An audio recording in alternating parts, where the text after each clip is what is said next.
Artículo 1.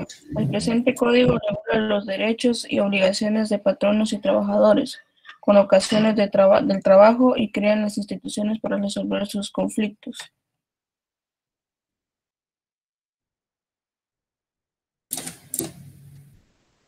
Artículo 2. Patrono es toda persona individual o jurídica que utilice los servicios de uno o más trabajadores en virtud de un contrato o relación de trabajo.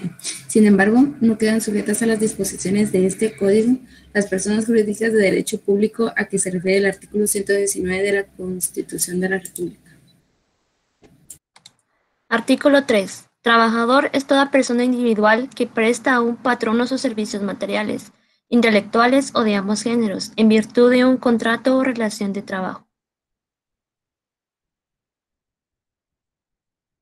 Artículo 4. Representantes del patrono son las personas individuales que ejercen en nombre de estas funciones de dirección o de administración, tales como gerentes, directores, administradores, reclutadores y todos los que estén legítimamente autorizados por aquel. Los representantes del patrono en sus relaciones con los trabajadores obligan directamente al patrono. Dichos representantes en sus relaciones con el patrono, salvo en el caso de los mandatarios, están ligados con este por un contrato o relación de trabajo.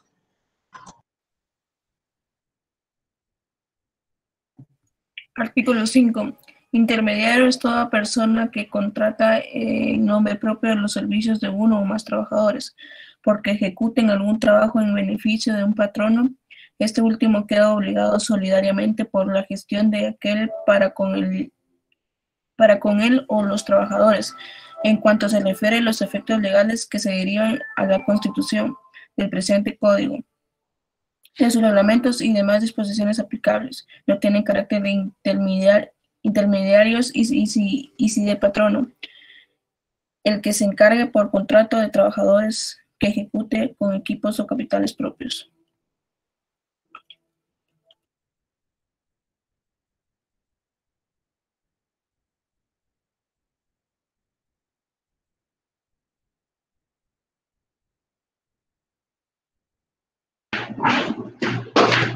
Solo mediante resolución de autoridad competente basada en ley dictada por motivo de orden público o de interés nacional podrá limitarse a una persona su derecho al trabajo.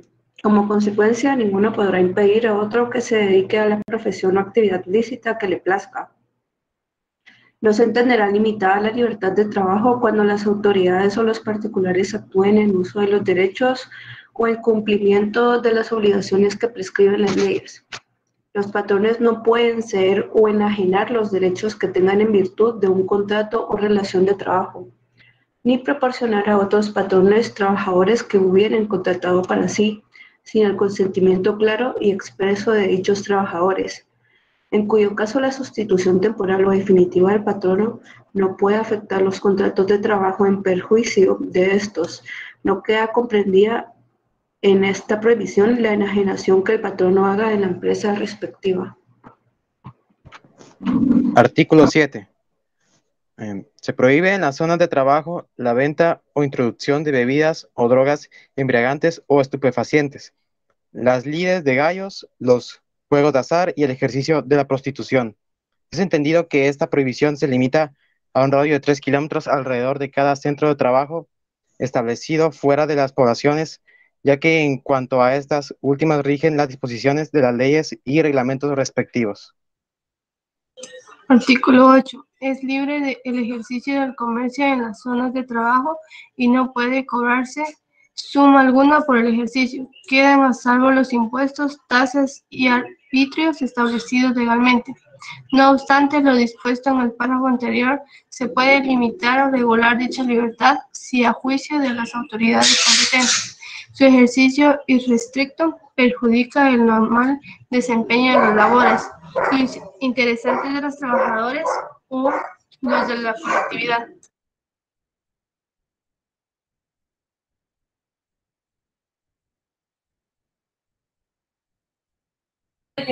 Artículo 9. Se prohíbe el uso de idiomas extranjeros en las órdenes, instituciones, avisos o disposiciones que se den en los trabajadores, Los cargos de quienes dirijan o vigilen en forma inmediata de la ejecución de los labores deben ser desempeñados por personas que hablen el idioma español, pero si el trabajador se realiza en una región donde está extendido, el trabajo se realizará en una región donde está extendido el uso entre los trabajadores de algún dialecto indígena. Dichas personas deben hablar también ese dialecto.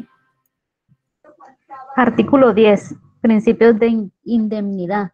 Se prohíbe tomar cualquier clase de represalias contra los trabajadores con el propósito de impedirles parcial o totalmente el ejercicio de los derechos que se le otorguen. La Constitución, el presente Código, sus reglamentos o las demás leyes de trabajo o de previsión social, o con motivo de haberlos ejercido o de haber intentado ejercerlos. Buen dinero. Extinción de impuestos, principio de gratuidad.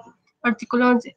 Quedan exentos de los impuestos de papel sellado y timbre todos los actos jurídicos, documentos y actuaciones que se tramiten entre las autoridades de trabajo, judiciales o administrativas, en relación con la aplicación de este código, de sus reglamentos o de las demás leyes de trabajo y de prevención social.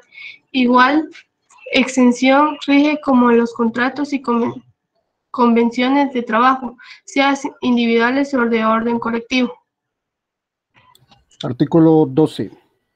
Son nulos ipso jure y no obligan a los contratantes todos los actos o estipulaciones que impliquen renunciar, disminución o tergiversación de los derechos que la Constitución de la República, el presente Código, sus reglamentos y las leyes y disposiciones de trabajo o de prevención social otorguen a los trabajadores, aunque se expresen en un reglamento interior al trabajo, un contrato de trabajo u otro pacto o convenio cualquiera.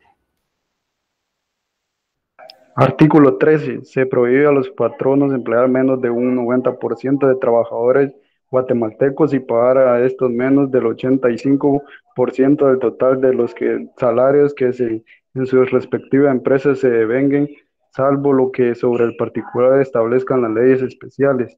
Ambas proposiciones pueden modificarse. Inciso A, cuando así lo exija el evidente razones de protección a y fomenta la economía nacional o de carencia de técnicos guatemaltecos en determinadas actividades o defensa de los trabajadores nacionales que demuestren su capacidad en todas estas circunstancias. El organismo ejecutivo, mediante acuerdo razonado emitido por un conductor del Ministerio de Trabajo y Prevención Social, puede disminuir ambas proposiciones hasta un 10% cada una durante un colapso de 5 años para cada empresa, y aumentar hasta eliminar la participación de los trabajadores extranjeros en caso de dicho ministerio autorice la disminución de los expresados porcentajes de existencia en la empresa favorecida que preparen técnicos guatemaltecos en el ramo de existencia de dentro del plazo que afectó se le conceda. Inciso B, cuando ocurran casos de inmigración autorizada y controlada por el organismo ejecutivo o contratado por el mismo y que ingrese o haya sido ingresado al país para trabajar.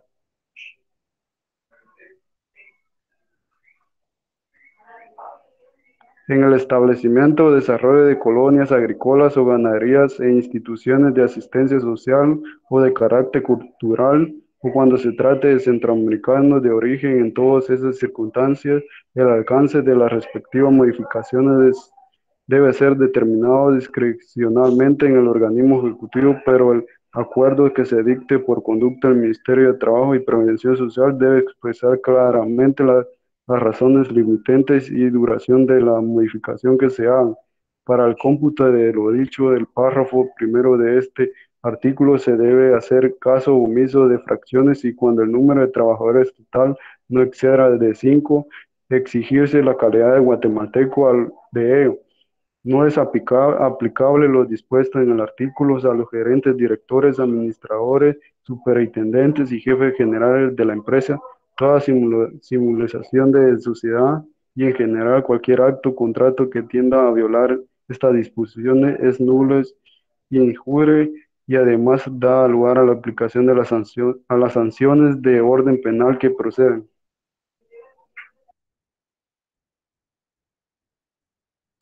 Artículo 14. El presente código y sus reglamentos son normas legales de orden público y a sus disposiciones se deben sujetar todas las empresas de cualquier naturaleza, sean existentes o que en lo futuro se establezcan en Guatemala, lo mismo que todos los habitantes de la República sin distinción de sexo ni nacionalidad, salvo las personas jurídicas de derecho público contempladas en el segundo párrafo del artículo segundo.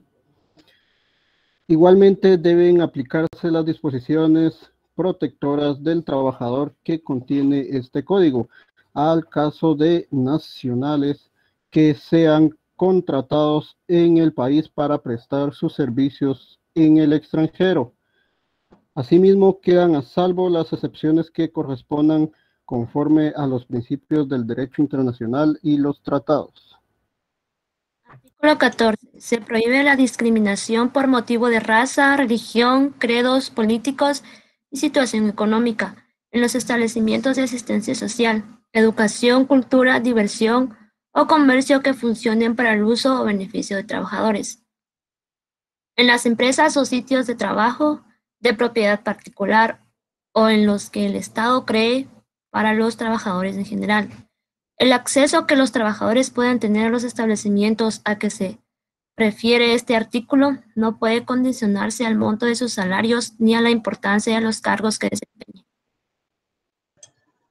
Jerarquía normativa supletoria. Artículo 15.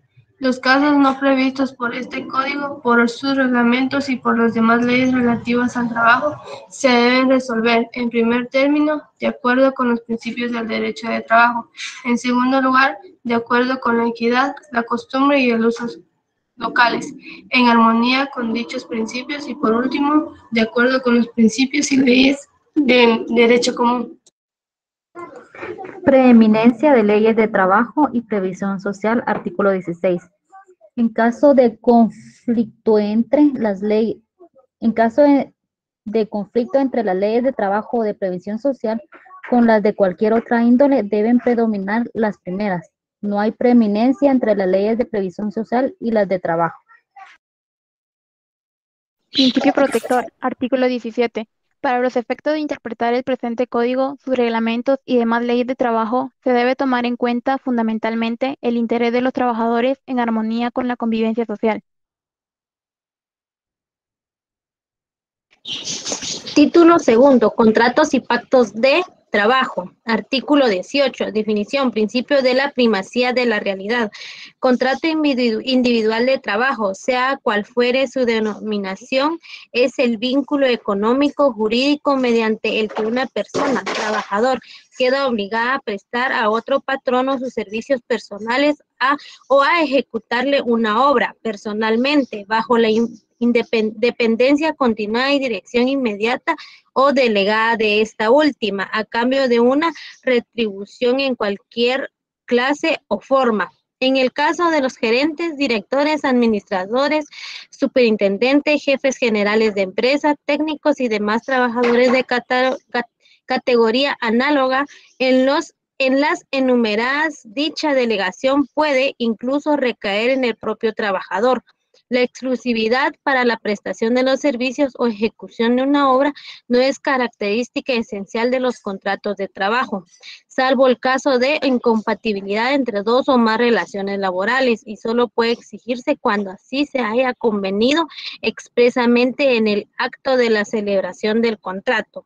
La circunstancia de que el contrato de trabajo se ajustare en un mismo documento en otro contrato de índole diferente o en concurrencia con otro u otros no le hace perder su naturaleza y por lo tanto a la respectiva relación no le son aplicables las disposiciones de este código.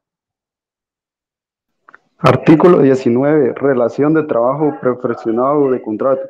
Para que el contrato individual de trabajo exista y perfeccione bastante, con que consiste e inicie la relación de trabajo, que en ese hecho mismo se dé la prestación de los servicios de la ejecución de la obra en las condiciones que determine el artículo procedente, siempre que se celebre un contrato individual el trabajo y alguna de las partes incumpla términos antes que inicie la relación de trabajo, el caso debe ser resolver de acuerdo con los principios civiles que obliguen al que el incumplimiento va a pagar los daños y perjuicios que hayan causado a la otra parte, pero el juicio respectivo que es competencia de los tribunales de trabajo y prevención social, lo que debe aplicar sus propios procedimientos.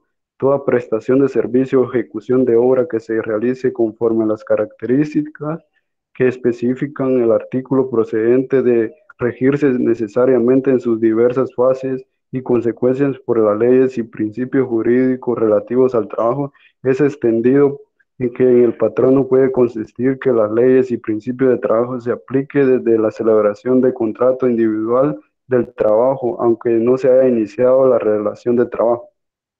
No tengo nada. Contenido del contrato, principio de norma mínima, artículo 20. El contrato individual de trabajo obliga no solo a los que establecen en él, sino, inciso A, a la observación de las obligaciones y derechos que este código a los convenios internacionales ratificados por Guatemala determinan para las partes de la relación laboral, siempre respecto a estos últimos cuando consiguen beneficios superiores para los trabajadores que los que este código crea. Y inciso B, a las consecuencias que del propio contrato se derive según la buena fe, la equidad, el uso y costumbres locales de la ley.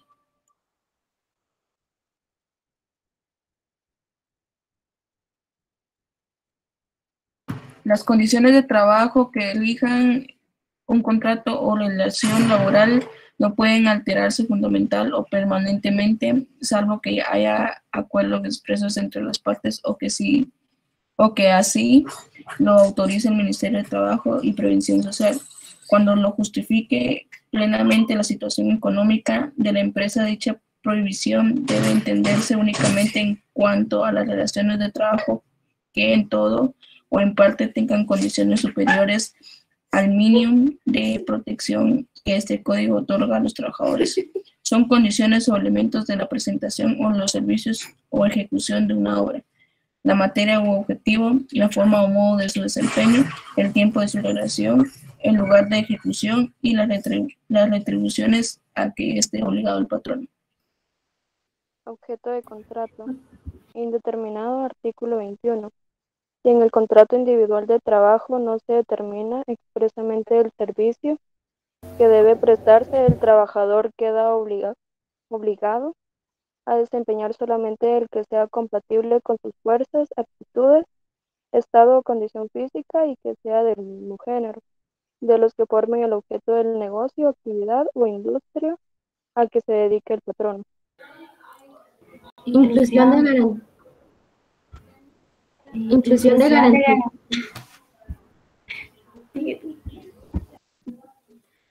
Inclusión de garantías y derechos mínimos, artículo 22. En todo contrato individual de trabajo deben entenderse incluidos por lo menos las garantías y derechos que otorguen a los trabajadores de la Constitución, el presente código, sus reglamentos y las demás leyes de trabajo o de prevención social.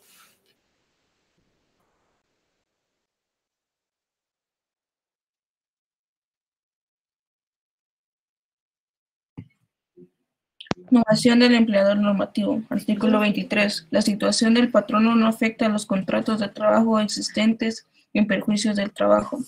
El patrono sustituido queda solidariamente obligado con el nuevo patrono por las obligaciones derivadas de los contratos o de las disposiciones legales, nacidas antes de la fecha de la situación y hasta por el término de 6 meses. Concluido este plazo, la responsabilidad subsiste únicamente para el nuevo patrono por las acciones originadas de hecho u omisiones del nuevo patrono no responde. En ningún caso el patrono sustituido. Falta de cumplimiento del contrato individual. Efectos, artículo 24. La falta de cumplimiento del contrato individual de trabajo o de las relaciones de trabajo solo obligan a los que en ella incurran a la responsabilidad económica respectiva, o sea, a las prestaciones que determinen este código, sus reglamentos y las demás leyes de trabajo o de previsión social, sin que en ningún caso pueda hacerse coacción contra las personas. Clases de contrato individual, artículo 25. El contrato individual de trabajo puede ser A, por tiempo indefinido cuando no se especifica fecha para su terminación. B, a plazo fijo, cuando se especifica fecha para su terminación o cuando se ha previsto el acatamiento de algún hecho o circunstancia, como la conclusión de una obra que forzosamente ha de poner término a la relación de trabajo. En este segundo caso se debe tomar en cuenta la actividad del trabajador en sí mismo como objeto del contrato y no el resultado de la obra. C, para obra determinada, cuando se ajusta globalmente o en forma alzada el precio de los servicios del trabajador desde que se inician las labores hasta que éstas concluyan, tomando en cuenta el resultado del trabajo, o sea, la obra realizada. Aunque el trabajador reciba anticipos a buena cuenta de los trabajos ejecutados o por ejecutarse, el contrato individual de trabajo debe entenderse para obra determinada, siempre que se reúnan las condiciones que indica el párrafo anterior. Contrato por tiempo indefinido. Regla general. Artículo 26. Todo contrato individual de trabajo debe tenerse por celebrado por tiempo indefinido, salvo prueba o estipulación lícita y expresa en contrario. Debe tenerse siempre como contratos a plazo indefinido, aunque se hayan ajustado a plazo fijo o para obra determinada. Los que se celebran en una empresa cuyas actividades sean de naturaleza permanente o continuada, si al vencimiento de dichos contratos subsiste la causa que les dio origen. En consecuencia, los contratos a plazo fijo y para obra determinada tienen carácter de excepción y solo pueden celebrarse en los casos que así lo exija la naturaleza accidental o temporal del servicio que se va a prestar o de la obra que se va a ejecutar. Excepciones, contrato escrito. Artículo 27. El contrato individual de trabajo puede ser verbal cuando se refiera a las labores agrícolas o ganaderas. B, al servicio doméstico. C, a los trabajadores accidentales o temporales que no excedan de 60 días. Y D, a la prestación de un trabajo para obra determinada, siempre que el valor de ésta no exceda de 100 quetzales. Y si se hubiere señalado plazo para la entrega, siempre que éste no sea mayor de 60 días. En todos estos casos, el patrono queda obligado a suministrar al trabajador, en el momento en que se celebre el contrato, una tarjeta o constancia que únicamente debe contener la fecha de iniciación de la relación de trabajo y el salario estipulado, y el vencimiento de cada periodo de pago al número de días o jornadas trabajadas, o el de tareas u obras realizadas. Contrato escrito, formalidades. Artículo 28. En los demás casos, el contrato individual de trabajo debe extenderse por escrito en 3 ejemplares.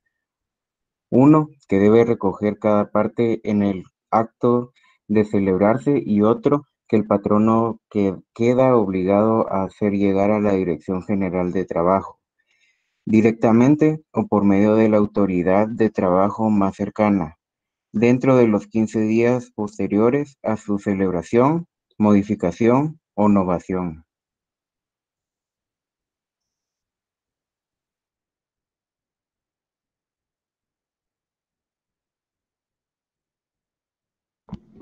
Artículo 29. El contrato escrito de trabajo debe contener a. Los nombres, apellidos, edad, sexo, estado civil, nacionalidad y vecindad de los contratantes.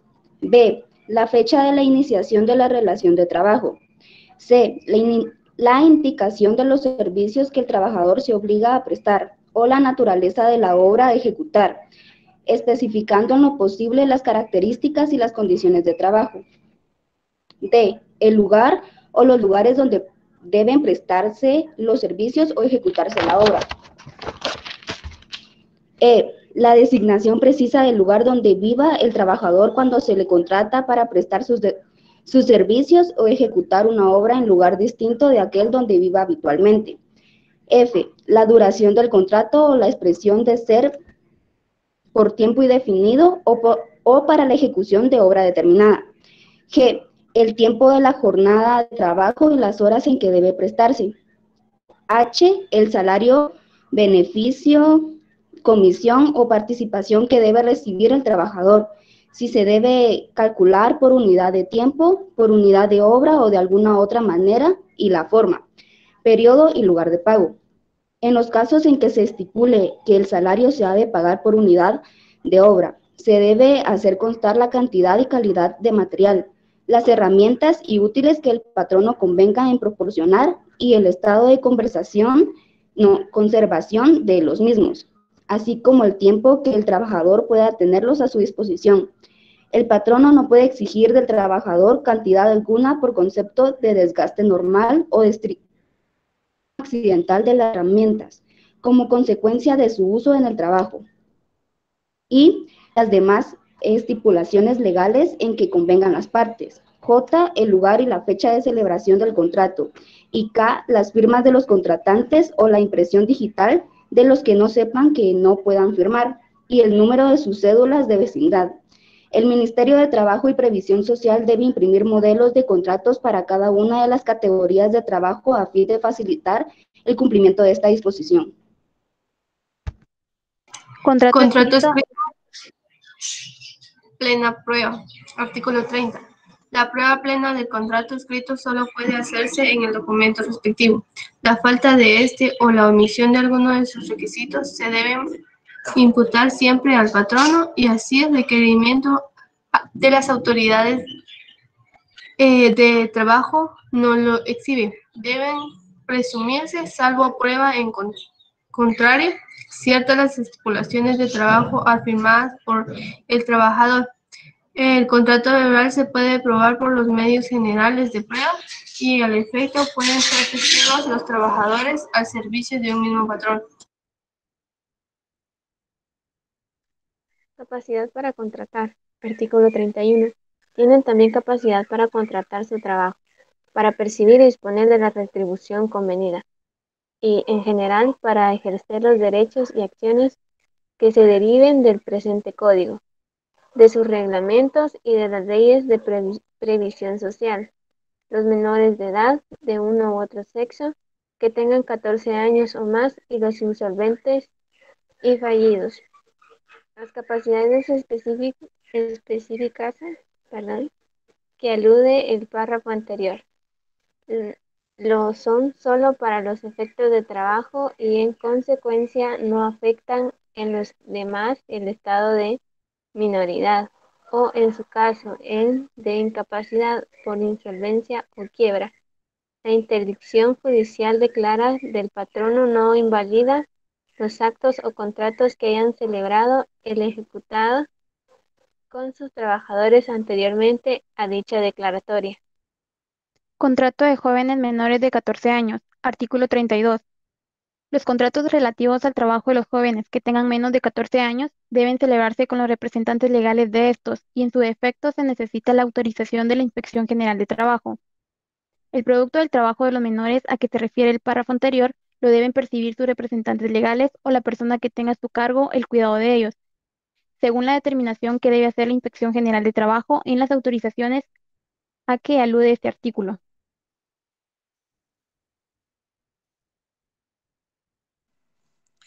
Contrato para prestar servicios fuera del domicilio del trabajador. Artículo 33. Si se contrata al trabajador para prestar sus servicios o ejecutar una obra dentro del territorio de la República, pero en lugar distinto al de aquel en que viva habitualmente dicho trabajador en el momento de celebrarse el contrato, se deben observar estas reglas simplemente que la separación entre ambos sitios sea mayor de 15 kilómetros. A. Cuando el trabajador se vea compelido a hacer viajes diarios de ida y regreso, el patrono debe pagarle a aquel los pasajes o los gastos razonables que eso lo demande. Y B, cuando el trabajador se vea compelido a vivir en el sino donde van a realizarse los trabajos, El patrono únicamente debe pagarle los gastos razonables de ida y de regreso antes y después de la vigencia del contrato. Si el trabajo dura 60 días o menos, los expresados gastos se pagarán solo al trabajador, pero si el contrato es de mayor duración y la esposa o concubina y familiares que vivan y dependan económicamente de él se ven compelidos a vivir en el lugar donde van a realizarse los trabajos o en las inmediaciones de el trabajador tiene derecho a que se le paguen también los gastos razonables de transporte de dichas personas, incluyendo alimentación y hospedaje para todo durante el viaje. En los casos que contempla este inciso, la relación de trabajo debe entenderse iniciada desde que comienza el viaje de ida.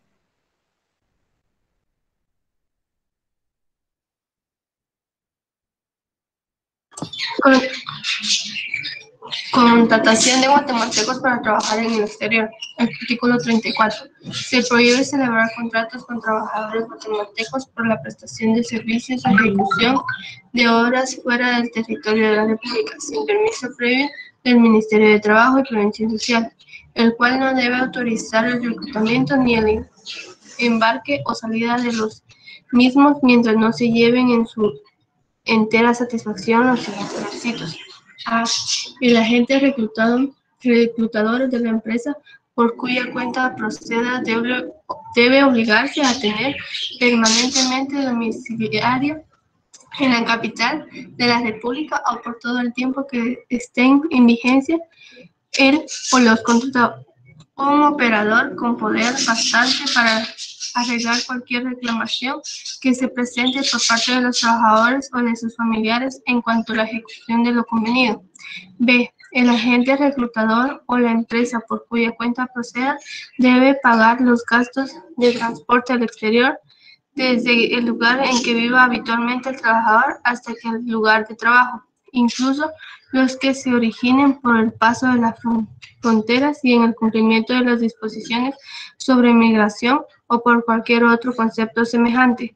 Dichos gastos comprenden también lo de las personas o familiares del trabajador que vayan con él si la compañía de estos se lo ha permitido. C. El agente reclutador o la empresa por cuya cuenta proceda debe depositar en una estimación bancaria nacional o el orden del Ministerio de Trabajo y Prevención Social la suma prudencial que esté fijeo. En su defecto, debe prestar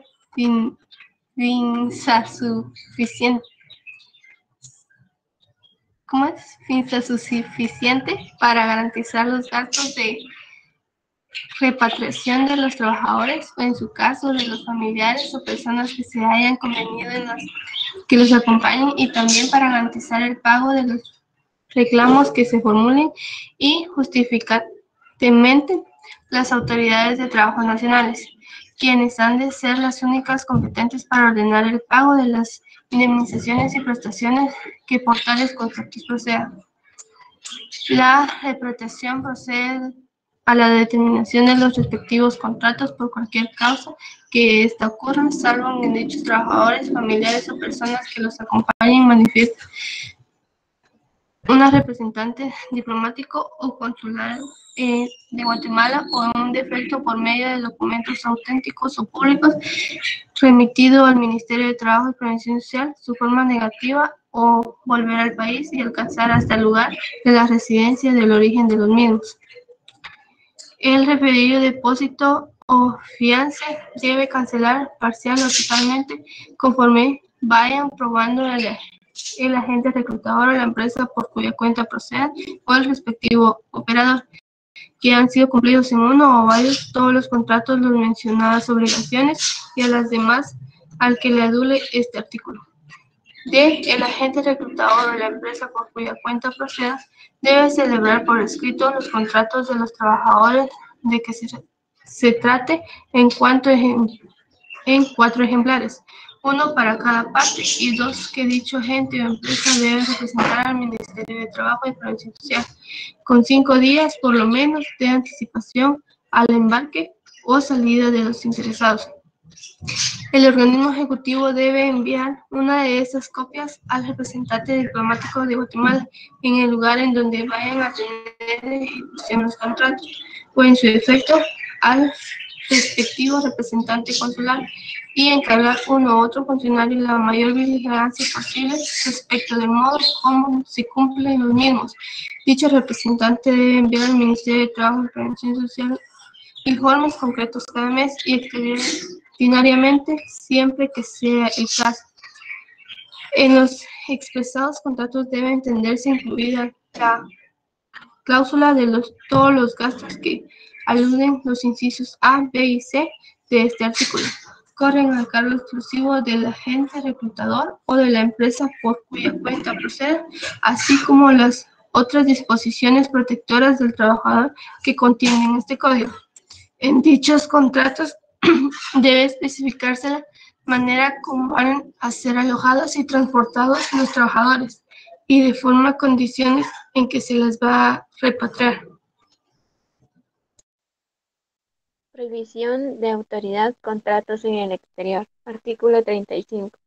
El Ministerio de Trabajo y Prevención Social no debe autorizar los contratos a que se refiere el artículo anterior, en los siguientes casos. A. Si los trabajadores son menores de edad. B. Si los trabajadores no garantizan en forma satisfactoria la representación de alimentos y a quienes depende económicamente de ellos. C. Si juzga que los trabajadores emigrantes son C, no comprendo, C, dice, necesarios para, perdón. Necesarios. Gracias. Necesarios para la economía nacional. Y si juzga que y si juzga que los contratos se lesionan de la dignidad de los trabajadores guatemaltecos o que estos han sido contratados en inferioridad de condiciones respecto a los derechos que corresponden a los trabajadores nacionales del país, en donde han de prestar sus servicios, siempre que la legislación de dichos países contengan garantías superiores a las establecidas en el código presente o que en alguna forma estos puedan salir perjudicados.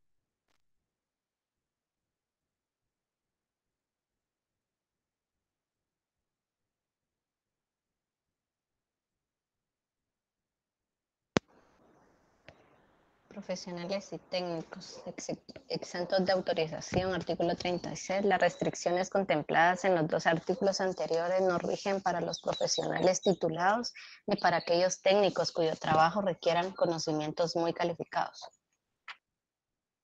Aplicación extensiva, salvo norma en contrario, artículo 37.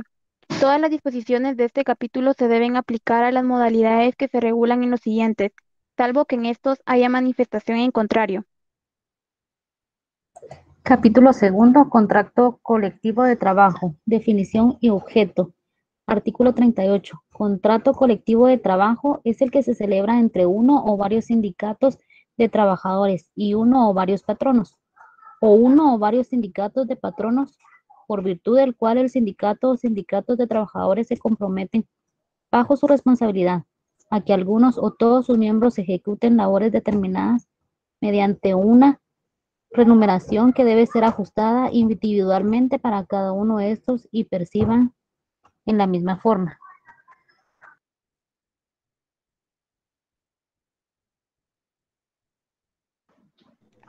Requisitos formales del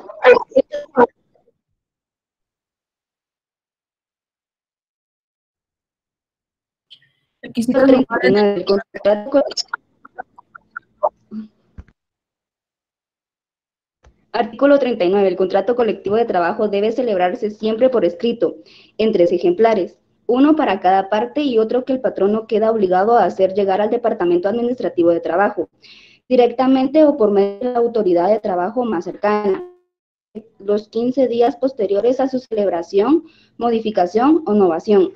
La existencia del contrato colectivo de trabajo solo puede probarse por medio del documento respectivo, y la falta de este da lugar a que el sindicato o sindicatos de trabajadores queden libres de la responsabilidad que hayan contraído conforme al anterior y a que dicho contrato se transforme en tantas relaciones individuales de trabajo como trabajadores estén ligados por él. Artículo 40. Otros requisitos generales de las partes. En todo contrato colectivo de trabajo deben expresarse el nombre completo de las partes que lo celebren, la empresa o sección de la empresa o lugar de trabajo que abarque y las demás estipulaciones de contratos escritos individuales del trabajo. Representación del sindicato. Artículo 41. Los representantes del sindicato o sindicatos deben justificar su personería para celebrar el contrato colectivo por medio de certificación de que están legalmente inscritos, extendidas por la Dirección General de Trabajo o, en su defecto, copia auténtica del acuerdo que ordenó su inscripción y también por el acta de la asamblea que así lo haya acordado. La parte de los patronos no sindicalizados deben justificar su representación conforme al derecho común. Pluralidad de sindicatos. Normativa artículo 42. Si dentro de la misma empresa hay varios sindicatos de trabajadores o trabajadores pertenecientes a varios sindicatos, pueden coexistir sus respectivos contratos colectivos, pero las condiciones de un contrato colectivo que entrañe mayores ventajas para los trabajadores que les establece por otros contratos colectivos para un sector o grupo distinto de trabajadores deben aplicarse a estos últimos siempre que se trae de trabajo ejecutado en iguales condiciones. Separación de empleador del sindicato. Artículo 43. Si firmaron contrato colectivo el trabajo, el patrono se separará del sindicato o grupo patronal que lo celebró. Dicho contrato debe seguir rigiendo siempre la relación de aquel patrono con el sindicato o sindicatos de sus trabajadores que sean partes en el mismo contrato. Artículo 44. Disolución del sindicato.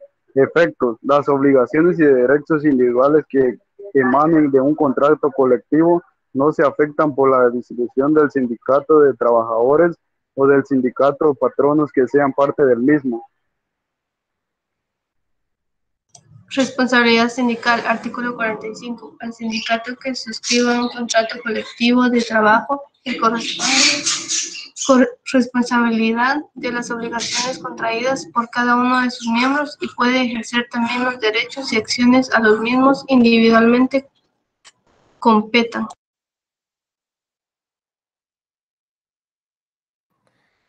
Artículo 46. El sindicato que sea parte de un contrato colectivo de trabajo puede ejercer los derechos y acciones que nazcan de este para exigir su cumplimiento y, en su caso, obtener el pago de las prestaciones o indemnizaciones que procedan contra A, sus propios miembros, B, otros sindicatos que sean parte del contrato, C, los miembros de los sindicatos a que se refiere el inciso anterior y D, cualquier otra persona obligada por el contrato.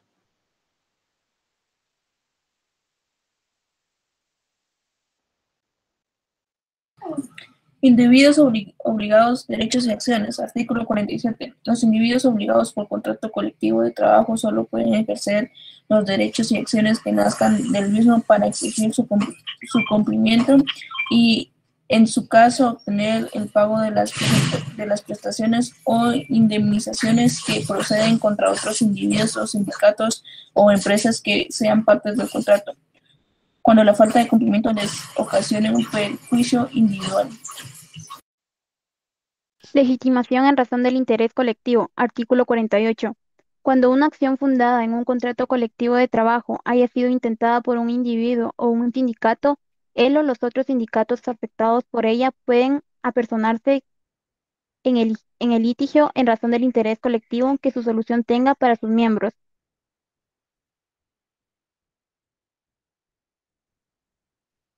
Capítulo 3. Pactos colectivos de condiciones de trabajo. Definición a objeto. Artículo 49. Pacto colectivo de condiciones de trabajo es el que se celebra entre uno o varios sindicatos de trabajadores y uno o varios patronos, o uno o varios sindicatos de patrones, con el objeto de reglamentar las condiciones en que el trabajo deba prestarse y las demás materias relativas a este. El pacto colectivo de condiciones de trabajo tiene carácter de ley profesional y a sus normas deben adaptarse todos los contratos individuales o colectivos existentes o que luego se realicen en las empresas, industrias o regiones que afecten. Las disposiciones de los artículos 45 a 52, inclusive, son aplicables al pacto colectivo de condiciones de trabajo en lo que fuere compatibles con la naturaleza esencialmente normativa de este. Ámbito subjetivo, artículo 50. Las estipulaciones del pacto colectivo de condiciones de trabajo tienen fuerza de ley para a. Las partes que lo han suscrito. B. Todas las personas que en el momento entregan en vigor el pacto trabajen en las empresas o centros de producción. A.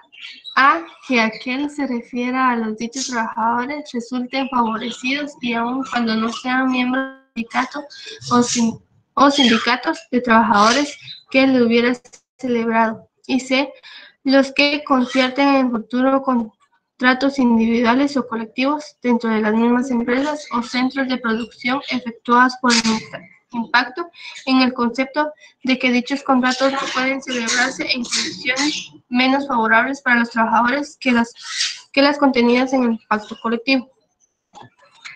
Obligaciones de negociar pacto colectivo. Empleadores, artículo 51.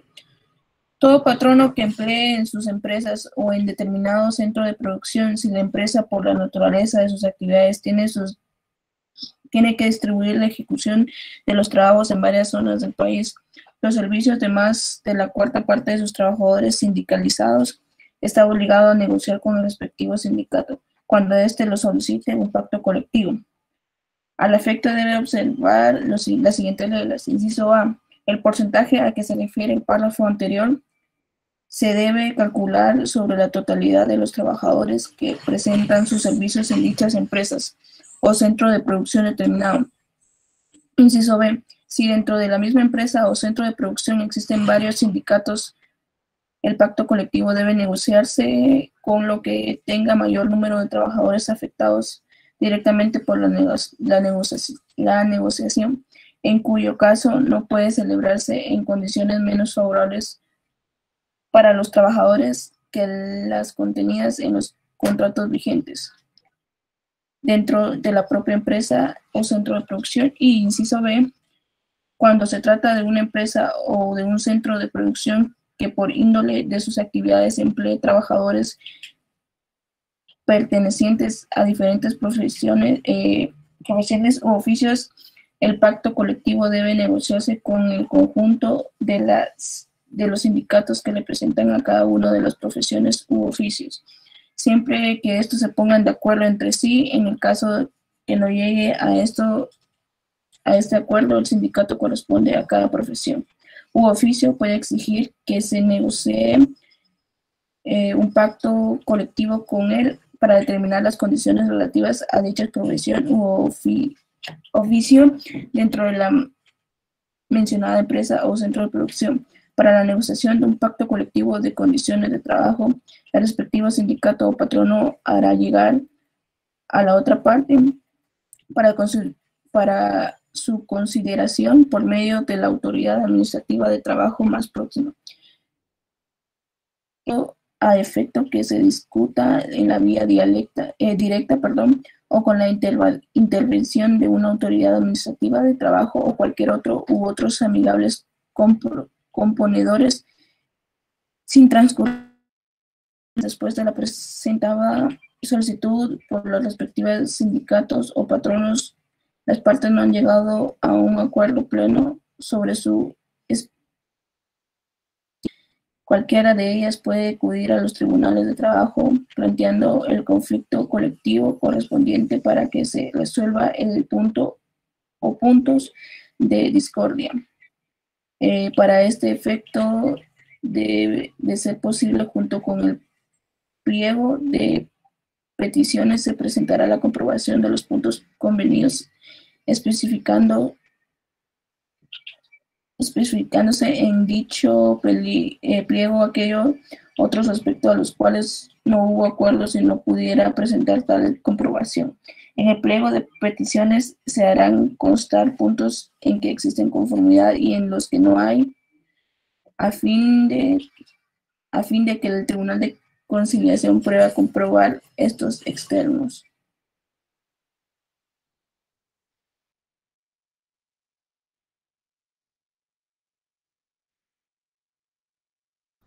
Artículo 52. El pacto colectivo de condiciones de trabajo debe extenderse por escrito en 3 ejemplares.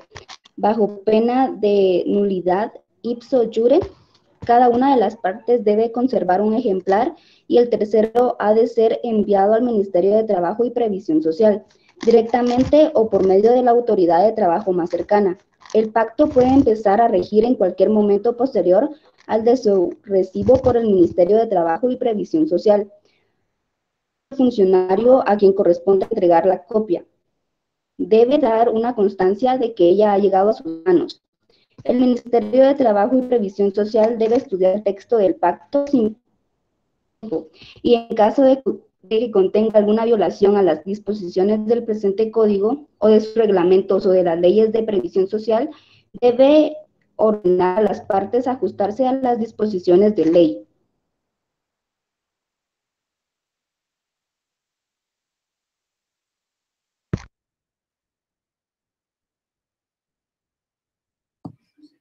Ámbito material, pacto colectivo. Artículo 53. El pacto colectivo de condiciones de trabajo debe estipularse lo relativo a: inciso A, las profesiones, oficios, actividades y lugar de trabajo que comprenda. Inciso B, la duración del pacto y el día en que debe comenzar a regir. Es entendido que no puede fijarse su vigencia por un plazo menor de 1 año ni mayor de 3, pero en cada ocasión se entiende prorrogado automáticamente durante un periodo igual al estipulado si ninguna de las partes lo denuncian por lo menos con un mes de anticipación al respectivo vencimiento. Copia de la denuncia debe hacerse llegar al Ministerio de Trabajo y Previsión Social dentro de los 2 días hábiles siguientes a su presentación, más el término de la distancia.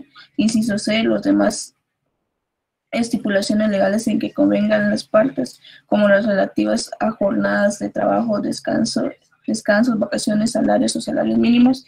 No es válida la cláusula por virtud a la cual el patrono se obliga a admitir como trabajadores solo a quienes están sindicalizados. Y inciso D, el lugar y fecha de la celebración del pacto y las firmas de las partes o de los representantes de estas. La denuncia en un pacto colectivo de condiciones de trabajo no implica las transmisiones ni disminuciones de los beneficios contenidos en este, siendo su único efecto dejar en libertad a las partes para negociar un nuevo pacto.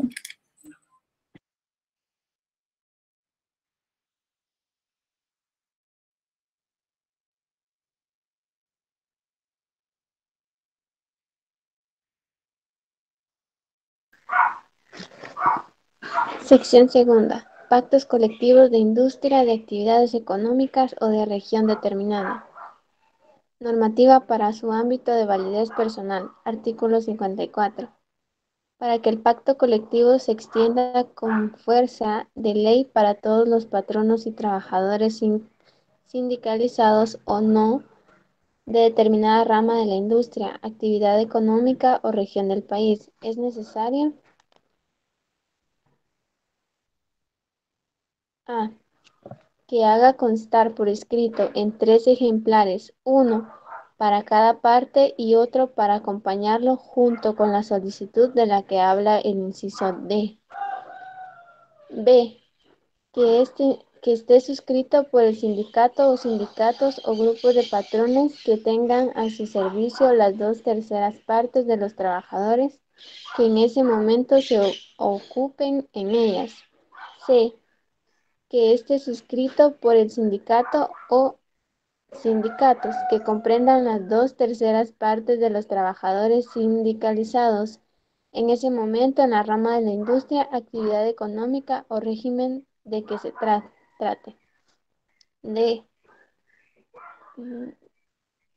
Que cualquiera de las partes dirija una solicitud escrita al Ministerio de Trabajo y Prevención Social, para que si el organismo ejecutivo lo cree conveniente, declare su obligatoriedad extensiva. La petición, si se reúnen los requisitos a que se refieren los incisos B y C, deben ser publicadas inmediatamente y durante 3 veces consecutivas en el Diario Oficial y en uno de los periódicos de propiedad particular de mayor circulación en la República, concediendo un término improrrogable de 15 días, contando a partir de la última publicación, para que cualquier patrono o sindicato de trabajadores que resulte directa o indudablemente afectado formule oposición razonada contra la extensión obligatoria del pacto.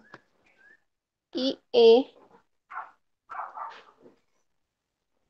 que transcurrido dicho término, sin que se formule oposición o desechada las que se hayan presentado, el organismo ejecutivo emita acuerdo declarado su obligatoriedad en lo que no se oponga a las leyes de interés público y de carácter social vigentes, y la circunscripción territorial, empresas o industrias que han de abarcar.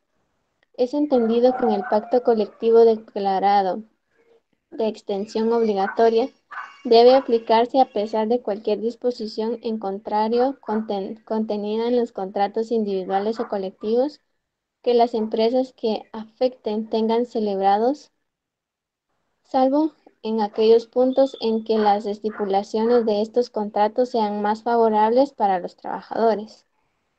Para los efectos de este inciso, cuando se presenta una oposición en tiempo, el Ministerio de Trabajo y Prevención Social debe dar audiencia por 10 días comunes a quien la haga y a los signatarios del pacto, para que todos aleguen lo que crean pertinente. Este término se empieza a contar desde el día siguiente, aquel en que se practicó la última notificación o aviso personal por un inspector de trabajo y una vez transcurrido el mencionado, el Ministerio debe emitir directamente definitivo caso de declarar con un lugar la oposición. Deben procurar avenir a las partes sometiéndolas a un nuevo proyecto de pacto colectivo, que si es aprobado por estas debe ser declarado de extensión obligatoria en los términos a que se refiere el párrafo anterior. Ámbito temporal de validez. Artículo 55. El organismo ejecutivo debe fijar el plazo durante el cual ha de regir el pacto, que no puede ser menor de 1 año ni mayor de 5 años. Dicho plazo se debe prorrogar automáticamente en cada ocasión durante un periodo igual al fijado. Si ninguna de las partes expresa en memorial dirigido al Ministerio de Trabajo y Previsión Social con un mes de anticipación por lo menos al respectivo vencimiento su voluntad de dar por terminado el pacto. En caso de denuncia hecha en tiempo por cualquiera de las partes, el pacto colectivo deja de regir en el momento en que transcurra el plazo estipulado. Revisión de común acuerdo. Artículo 56. Cualquier pacto colectivo en vigor puede ser revisado por el organismo ejecutivo si las partes común acuerdo así lo solicitan por escrito ante el Ministerio de Trabajo y Prevención Social.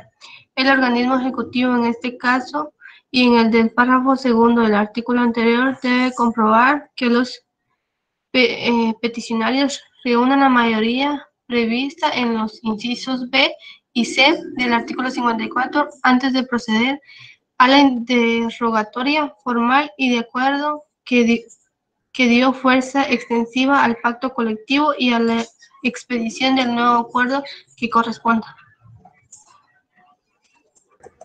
Capítulo 4. Reglamentos interiores de trabajo. Definición y objeto. Artículo 57. Reglamento interior de trabajo es el conjunto de normas elaborado por el patrono y de acuerdo con las leyes, reglamentos, pactos colectivos y contratos vigentes que lo afecten, con el objeto de precisar y regular las normas que obligadamente se deben sujetar él y sus trabajadores con motivo de la ejecución o prestación concreta del trabajo, No es necesario incluir en el reglamento las disposiciones contenidas en la ley. Obligación de elaboración. Artículo 58. Todo patrono que ocupe en su empresa permanentemente 10 o más trabajadores queda obligado a elaborar y poner en vigor su respectivo reglamento interior de trabajo. Homologación y publicidad. Artículo 59. Todo reglamento interior de trabajo debe ser aprobado previamente por las Inspecciones Generales de Trabajo.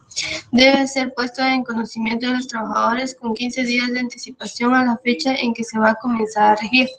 Debe imprimirse en caracteres fáciles, legibles y se ha de tener constantemente colocado por lo menos en 2 de los sitios más visibles en el lugar de trabajo, o en su defecto que ha suministrarse impreso en un folleto y a todos los trabajadores de la empresa de que se trata.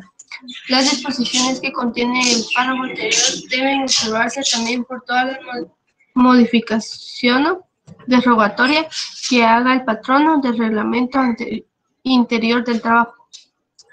Contenido. Artículo 60. El reglamento interior de trabajo debe comprender las reglas de orden técnico y administrativo necesarias para la buena marcha de la empresa, las relativas a higiene y seguridad en los labores, como indicaciones para evitar que se realicen los riesgos profesionales e instrucciones para prestar los primeros auxilios en caso de accidentes y en general todas aquellas otras que estimen necesarias para la conservación de la disciplina y el buen cuidado de los bienes de la empresa. Además, debe contener en el inciso A las horas de entrada y salida de los trabajadores, el tiempo destinado para las comidas, el periodo de descanso durante la jornada. Inciso B, el lugar y el momento que debe comenzar y terminar las jornadas de trabajo. Inciso C, los diversos tipos de salarios y las categorías de trabajo a que correspondan. Inciso D, el lugar, día y hora de pago. Inciso E, las disposiciones disciplinarias y procedimiento para aplicarlas. Se prohíbe descontar suma alguna del salario de los trabajadores en concepto de multa. La suspensión del trabajo sin goce de salario no debe decretarse por más de 8 días ni antes de haber oído al interesado y a los compañeros de trabajo que se indique. Tampoco podrá imponerse esta sanción sino en los casos expresamente previstos en el respectivo reglamento.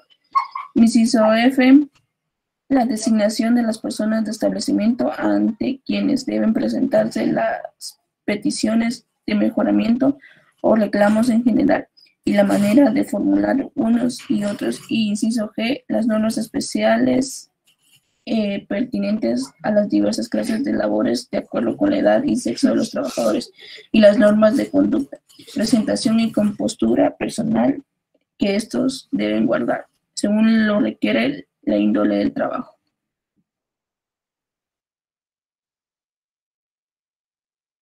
Bueno, con eso terminamos la lectura de los 60 artículos del Código de Trabajo, chicos. Gracias por todos los que participaron. Esto es una breve introducción a lo que vamos a ver el día miércoles con lo que es el régimen laboral en Guatemala. Lo que contiene el Código de Trabajo son normas especiales que determinan las clases de contrato entre los trabajadores de empresas privadas o gobierno. Además, se establecen importancias de todo personal que posee así derechos y deberes que deben de cumplir tanto los patronos como los obreros. Vamos a ver lo que es el personal o patrono, obrero o patrono y empleado o empleador.